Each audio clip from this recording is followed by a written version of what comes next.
Hello everyone, স্বাগত নতুন আরো একটি ভিডিওতে। আজকের যে ভিডিওটা এটা হচ্ছে এডিটরের জন্য খুবই উপকারী একটা ভিডিও। আমি একটি শর্টকাট ওয়ে দেখাবো আপনাদেরকে।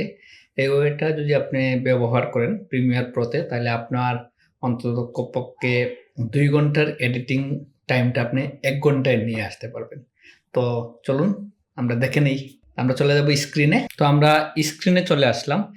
স্ক্রিনে আসার পরে দেখুন এখানে আমার প্রত্যেকটা ফুটেজ গ্যাপ রয়েছে। এটার কারণ হচ্ছে আমি এক ক্লিকে প্রত্যেকটা ফুটেজকে আমি স্লো মোশন করতে পারবো। তো এটা স্ক্রিনে দেখাবে না, এটা প্রাইভেসির কারণে স্ক্রিনটা আমি দেখাচ্ছি না, আপনাদের শুধু শর্টকাট ওয়েটা দেখাবো।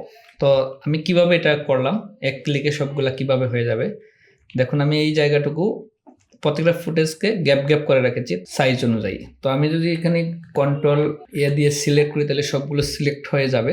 তারপর আমি রাইট বাটন ক্লিক করি, তারপরে আমি স্পিডে ক্লিক করি, স্পিড ডিউরেশনে আমরা যদি স্পিডটা 50 দেই, যেহেতু আমার এটা 50 ফ্রেমের ভিডিও, দেখুন সবগুলো ভিডিও কিন্তু আপনার একসাথে স্লো হয়ে গেছে। তো এই কাজটা কিভাবে করতে হবে আমি আবারও দেখিয়ে দিচ্ছি। এখানে যদি আমি এই কপিতে চলে যাই, দেখুন আমরা এই ভিডিওগুলো আমি এখানে নিয়ে আসলাম। নিয়ে আসার পরে যে কাজটা আমাদের করতে হবে, আমাদের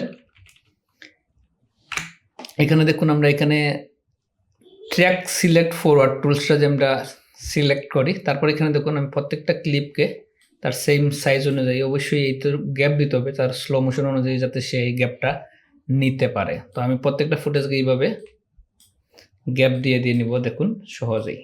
কারণ এটাকে আমাদের যদি কাট পিস করতে হয় অন্তত অনেক সময় লাগবে একটা করতে হলে।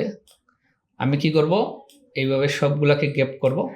এইভাবে আমি গ্যাপ করেছি, আমি যে আগের সিকোয়েন্সে চলে যাই, দেখুন আমি এইভাবে সবগুলাকে গ্যাপ করে ফেলছি এবং আমি এটাকে একসাথে রাইট ক্লিক করে স্পিড ডিউরেশনে দিয়ে আমি 50 ফ্রেম দিয়ে আমি সবগুলাকে একসাথে করে ফেললাম। আমি যদি এখন এই আমার গ্যাপগুলোকে আমি যদি ফিল আপ করতে চাই, আমি একসাথে এক ক্লিকে গ্যাপগুলোকেও ফিল আপ করতে পারবো।